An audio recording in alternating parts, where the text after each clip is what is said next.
Hello everyone and welcome back to my channel. In this video, I'm going to go over how to get the most out of your credit cards.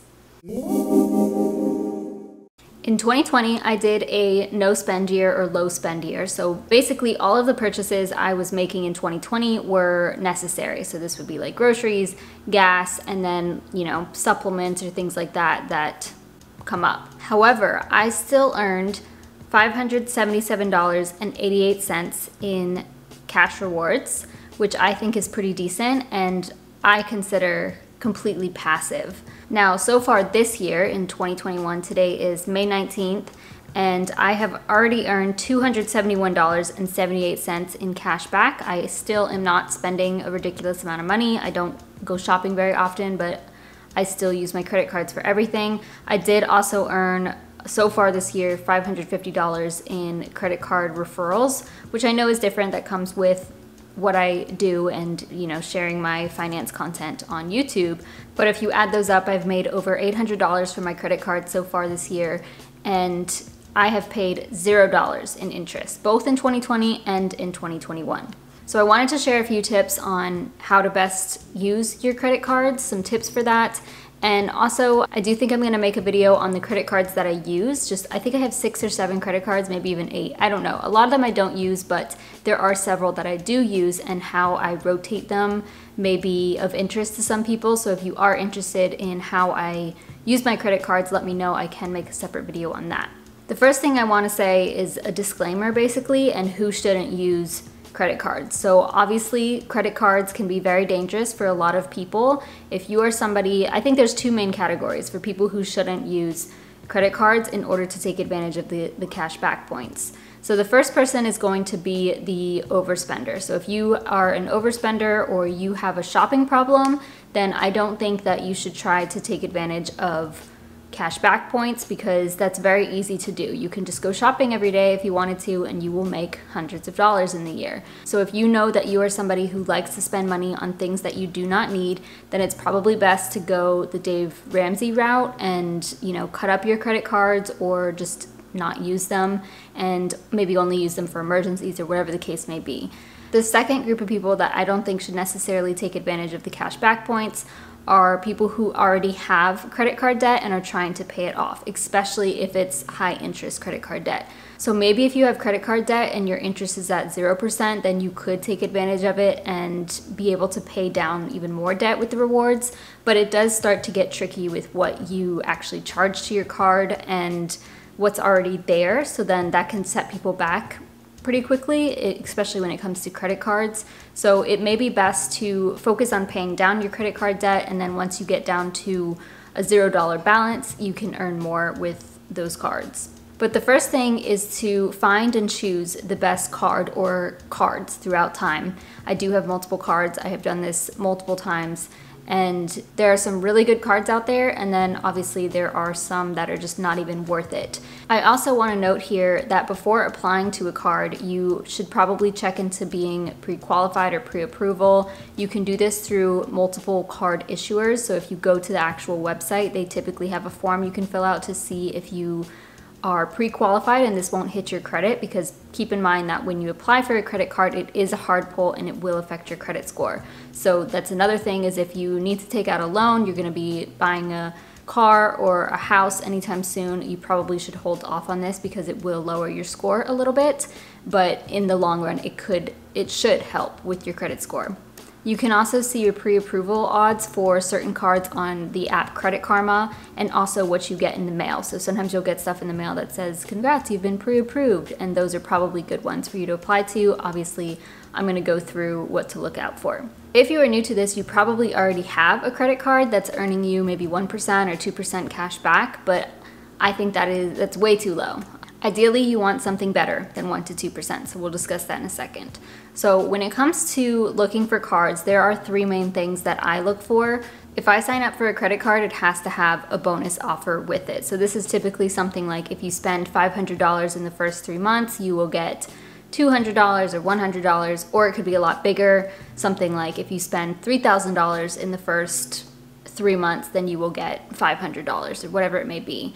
You can even actually find checking accounts. This is harder to find, but I did do that last year as well. There was a checking account that I signed up for, and I got $100 from that sign up. It was just, I think I had to just put money in there, spend that money, and then I got $100.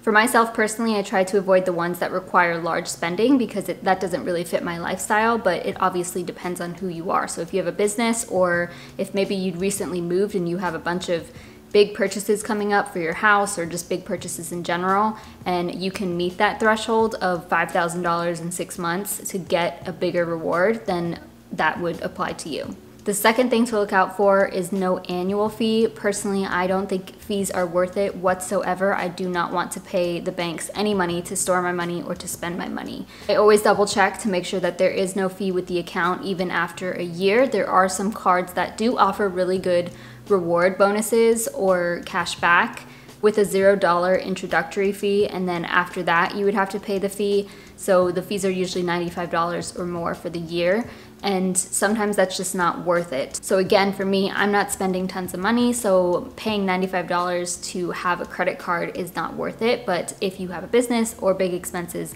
the same thing would apply. It probably would be worth it to have those bigger cash back points. Then the third thing that I look out for is 3% cash back or more on things that are relevant to me, or at least I can make things work in a way between all of my cards to make the most cash back. So if it's offering 5% cash back on streaming services or dining, and that's really it, then it's not something I'm interested in because I don't pay for streaming services like that. I don't go out to eat very often. However, if they're offering 5% cash back on groceries or gas or online shopping, then I'm definitely more interested in that. So it just depends on where you spend the most money. My second tip is to use your credit cards for all of your necessary purchases. So obviously, to make the most out of your cash rewards, you need to charge to it. So literally every single purchase should be with your credit card if you can. So there are some things that you're not able to use your credit cards for. So that's going to be your rent and your mortgage, typically some of your utility bills, but it is worth looking into. I actually, when I was thinking of this video and creating an outline for it, I went and checked a couple of my bills. So I cannot use my credit card for my electricity bill, but I realized that I could use my credit card for Google Fiber, my Wi-Fi. So I did switch it over to that. It's just an automatic payment, $55 every month. So even if it's just a little bit, I will be gaining some cash back from that, which is just passive income. It's automatically taken out and I get money for that. The third thing is to know which card to use. So this would apply if you have multiple cards like myself. As I said, I probably have, I don't know, 7 or 8, but I really only use 3 to 4 of them, and I use them strategically. So I'm very aware of what is earning what, and that is how I go shopping. That's how I decide which card to use when I go to the store or when I'm online. This does require some effort. You're gonna need to pay attention to what is being offered from each card, maybe write it down. You're definitely gonna have to think about your purchase before actually, inserting your card at the store. But at the end of the day, it is 100% worth it in my opinion. So this doesn't take me hours and hours. It's just, an extra thing to think about, and maybe you'll have to spend every couple of weeks looking over what is being offered at the moment, because there are cards that offer certain bonuses during different quarters or during different months or through the year, and then you can determine which one is the best to use. So I will give some examples of the cards that I use myself. Currently, I only use my Chase Flex Freedom card at the grocery store because that's earning 5% for the year. So that is what I use every time I go to the grocery store, and I get 5% back on all my groceries. Right now with the Discover cards, they are earning 5% cash back on gas for Q2. Anytime I go and get gas, which is not very often right now, but I use my Discover card, I get 5% cash back for that. Now that's only for Q2, so after Q2, I'm gonna switch back to, more than likely, my Bank of America card, which offers 2% cash back. And currently with Bank of America, I am earning 3% cash back on online shopping because they have a little option where you can choose what you want to earn 3% back on, and you can switch this every month. And I've had it on online shopping for several months, I think since before Christmas. So 3% on online shopping. This applies to anything, including Amazon.com, Sephora, Adidas, anything online, I get 3% cash back through this card. However, I know that Discover is offering 5% cash back in Q4, so October through December, on Amazon.com, Walmart.com, and Target.com, which is huge. So if I need to make any purchases then on any of those websites, that's around Christmas time too, which is perfect, then I will be using that card. The next thing is to pay off all charges as soon as possible. So whenever I log into my bank account, which is every few days, for the cards that I'm using on a regular basis, there's those 4 cards that I use, I log into them at least once a week, typically a lot more than that. And if there's a balance there, I just pay it off. So I always am aware of if I used a card and if I need to make a payment on it, and I just pay it off immediately. But at the very least, what you should be doing is paying everything off by the due date, so that you're not paying anything in interest, and so that there is no balance reported to the credit bureaus. Like I said, I earned all of that money in 2020 and over $200 so far this year in cash back, and I have paid $0 in interest. I do not pay the banks any fees. I do not pay any interest now, and I want to keep it that way. All of the interest that I paid when I did have credit card debt, several years ago, I'm going to be earning that all back and then some.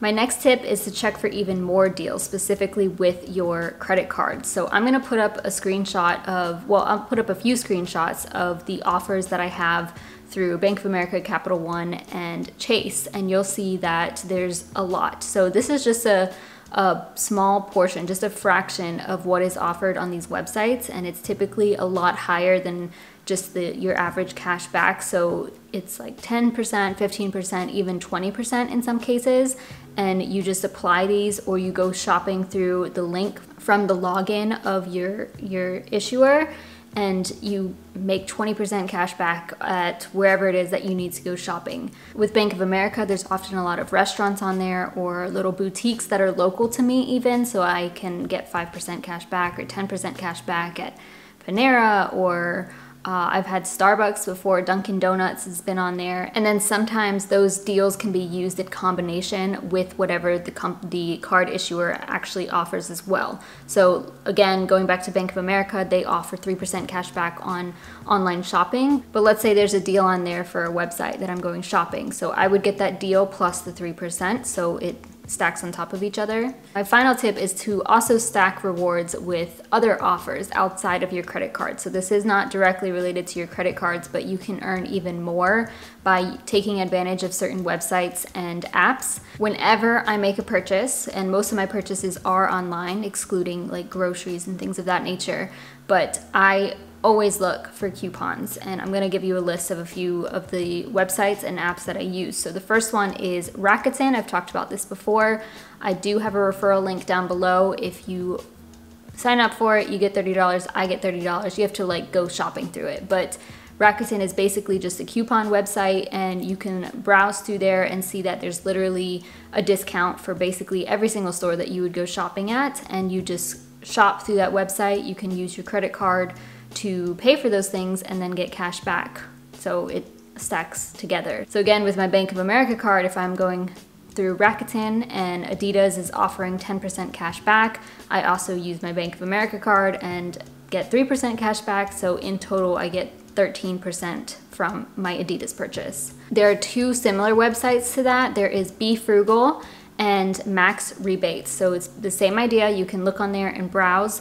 I actually check all 3 before doing any online shopping to see which one is offering the best rate, and then you can decide from there, and you click the link and it will take you to the website and you'll be earning the cash back. Sometimes one offers a higher rate than the other, sometimes some stores aren't on the others. So I always just double check and see which one is the best one. I do have links for those as well, and they will be in the description box. I use the app Ibotta. It's a very common app, but this is basically just coupons. So after you go shopping, you choose the store on the app and then go through the items and see if there's anything that you purchased on there. Then you take a photo of your receipt or link your account to the store, it just depends, and then you get cash back for that. So I use this every single time that I go grocery shopping, and I've earned several $100s from this app throughout the years. It's not going to be, hundreds and hundreds, but it is still a couple dollars here, a couple dollars there, and it does add up. And then you can redeem that for cash or gift cards after you reach $20. I also always have that linked below. And then the other app that's similar to that is Fetch, but it's a lot easier to use. So you just scan your receipt, and this can be anywhere. So even if you go to the pharmacy or you go shopping at the mall or something, just scan your receipt and you'll get at least 25 points per receipt, and then sometimes things will pop up to get bonuses, and I also have a referral for that. But when you first sign up, I think you get like, I don't know, 2,000 or 3,000 points, so everything starts to add up more quickly with that one. And then this one isn't cash back, but rather looking for coupons, so I always Google promo code for blank, whatever website that I am searching on, because typically you'll find like Retail Me Not or some other website that's similar to that is offering promo codes that you can use, and then you save money up front. So I always look for coupons before doing shopping. But yeah, that basically sums it up. You can earn a lot of money from using your credit cards, and obviously I want everybody to be responsible with using their credit cards, but I consider myself as a responsible shopper and have earned lots of money from this. Even if it's just, you know, $20 every couple of months, that is $20 that will cover some of your groceries or put toward your debt. I think every little bit helps, and it is extremely passive. You can make it more passive than I do. I always like to look into things even more, so that is why it takes me a little bit more time. Everything I mentioned, including the credit cards, will be linked down below. A lot of these have referrals. If you sign up using my link, you would get money, I would get money, whatever the case may be. But also you can refer out to your friends and family, or maybe you have your own YouTube channel and you can do that as well. I know that I make more money because of my referrals, but the bulk of the money that I discussed today, the 500 something from last year and the 271 so far from this year, that is just straight cash back from me doing my necessary shopping. Some people are even better at this. You know, people who have families or make big purchases, they often travel for free. This is like travel hacking, credit card hacking, that's the same thing. So you can look more into this on YouTube or, you know, doing a Google search, but you'll see that a lot of people do this. This is a big thing in the FIRE community as well. But just be sure that you are signing up for a good card and something that actually fits for you. But if you have any questions or comments, please leave those down below. Thank you so much for watching. Don't forget to give this video a thumbs up, subscribe if you haven't already, and I will see you in my next one.